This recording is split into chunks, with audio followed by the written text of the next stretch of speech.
नमस्कार दोस्तों, आप देख रहे हैं नमो भारत न्यूज। मैं हूं तो शुक्ला। दोस्तों, पाकिस्तान हमेशा से भारत के लिए एक सबसे बड़ा सरदर्द रहा है। आजादी के बाद से ही पाकिस्तान भारत के खिलाफ तरह तरह की साजिशों को अंजाम देता आया है। नेहरू और जिन्ना की करतूतों का अंजाम भारत आज तक झेल रहा है। कांग्रेस भले ही तुष्टीकरण के चलते पाकिस्तान के खिलाफ कोई कदम ना उठा पाई हो, लेकिन पीएम मोदी ने पाकिस्तान के खिलाफ अब एक ऐसा एक्शन लिया है जिससे पाक का सबसे बुरा सपना सच होने जा रहा है। और अब भारत पाकिस्तान को दाने दाने के लिए मोहताज करने का प्लान बना चुका है। कल तक जो पाकिस्तान भारत को आंखें दिखाता था और गीदड़ भपकियां देता रहता था, अब वो पाकिस्तान भारत की वजह से भूखा मरने जा रहा है। जी हां दोस्तों, आपने बिल्कुल सही सुना है और इसी बात पर आप कमेंट बॉक्स में मोदी हैं तो मुमकिन है लिखना ना भूलें। दोस्तों, अब क्या है मोदी के तरकश में यह नया बाढ़ जो पाकिस्तान को भूखा मार देगा? उसे जानने के लिए आप इस वीडियो को पूरा अंत तक देखते रहिए और इस वीडियो को आप ज्यादा से ज्यादा शेयर करना मत भूलिएगा।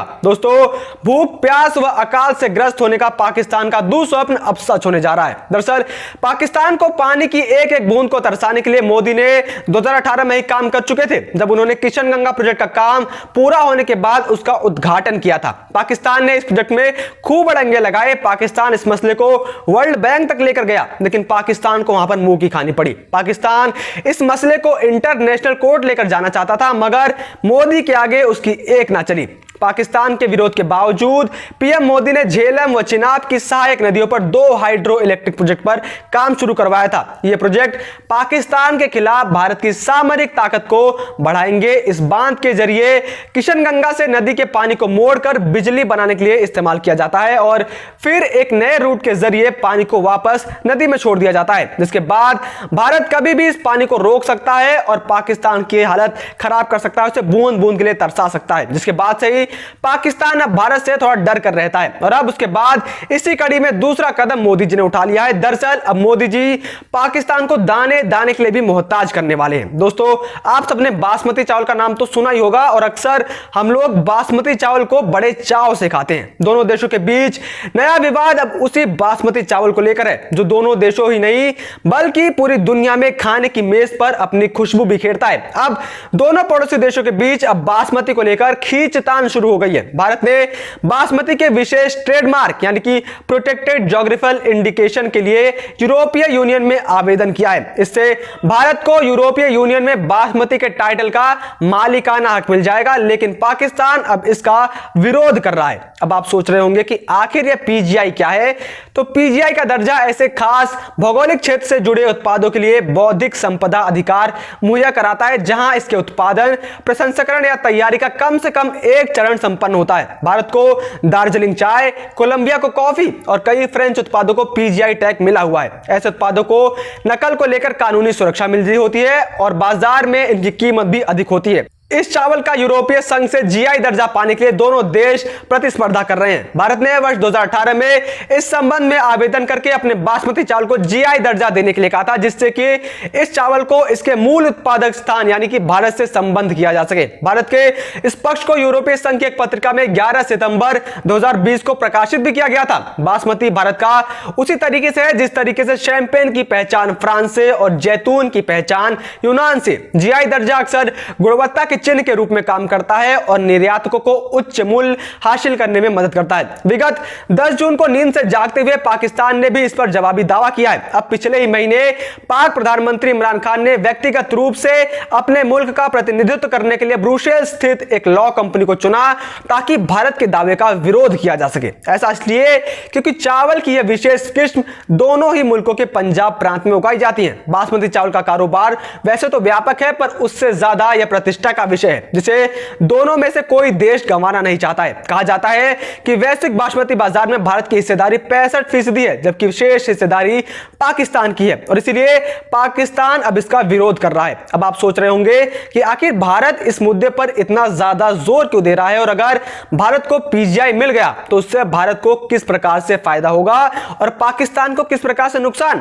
तो दोस्तों, आपको बता दूं कि दुनिया में केवल भारत और पाकिस्तान ही बासमती का निर्यात करते हैं। संयुक्त राष्ट्र के आंकड़ों के अनुसार भारत दुनिया का सबसे बड़ा चावल निर्यातक है, जिसमें सालाना इनकम 6.8 अरब डॉलर है। इसमें पाकिस्तान 2.2 अरब डॉलर के साथ चौथे स्थान पर है। और अगर भारत को बासमती चावल का पीजीआई मिल गया तो पाकिस्तान को इस मार्केट से आराम से बाहर निकाला जा सकता है और पाकिस्तान फिर इस चावल को अंतरराष्ट्रीय मार्केट में नहीं बेच पाएगा, जिसका फायदा सीधे तौर पर भारत को मिलेगा और भारत का इस मार्केट पर पकड़ और मजबूत हो जाएगी। पाकिस्तान को अब डर है कि अगर भारत को जीआई टैग मिल जाता है तो यूरोपीय देशों के बाजारों में पाकिस्तानी बासमती चावल के लिए दरवाजे हमेशा के लिए बंद हो जाएंगे, बावजूद इसके कि वह इसका एक प्रमुख उत्पादक भी है। हालांकि भारत वैश्विक बासमती बाजार के 2/3 हिस्से को नियंत्रित करता है, पर हाल के वर्षों में यूरोप में पाक बासमती की बिक्री बढ़ने से राष्ट्रों के बीच प्रतिस्पर्धा भी बढ़ी है। हालांकि यूरोपीय संघ का जीआई टैग अमेरिकी बाजार में लागू नहीं होगा, पर यह वैश्विक उपभोक्ताओं के मन में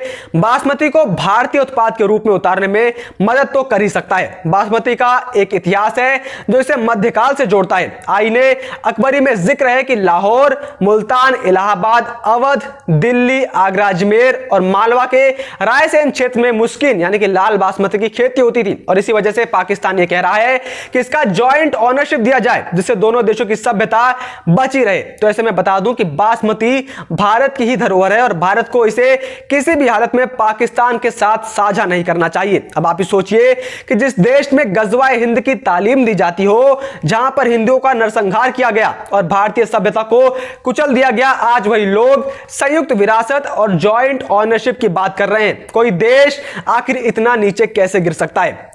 यहां तक कि जो पाकिस्तान बासमती के ऊपर अपना दावा बता रहा है उसे कम से कम यह तो पता होना चाहिए कि बासमती का नाम खुद संस्कृत से लिया गया है, किसी अरबी या पारसी भाषा से नहीं, जो कि भारत की ही विरासत है। बासमती का अर्थ होता है एक प्रकार का खुशबूदार और अच्छा धान, जिसमें वास संस्कृत का एक शब्द है जिसका मतलब होता है सुगंध। और यही नहीं, पाकिस्तान और बांग्लादेश जैसे देश जो अपने भारतीय वंश को तो स्वीकार नहीं करते हैं, लेकिन आज बासमती के मामले में संयुक्त विरासत की बात करने को तैयार हो चुके हैं। खैर, पाकिस्तान और भारत के बीच बासमती का मुद्दा तो गरमाया ही हुआ था और लोग जमकर पाकिस्तान की खिल्लियां भी उड़ा रहे थे, क्योंकि पाकिस्तान का कहना था कि यह कदम हमारे ऊपर एटम बम गिराने जैसा है, जिस पर लोगों का कहना था कि पाकिस्तान के लोगों को बस बम के अलावा और कोई शब्द नहीं आता है क्या।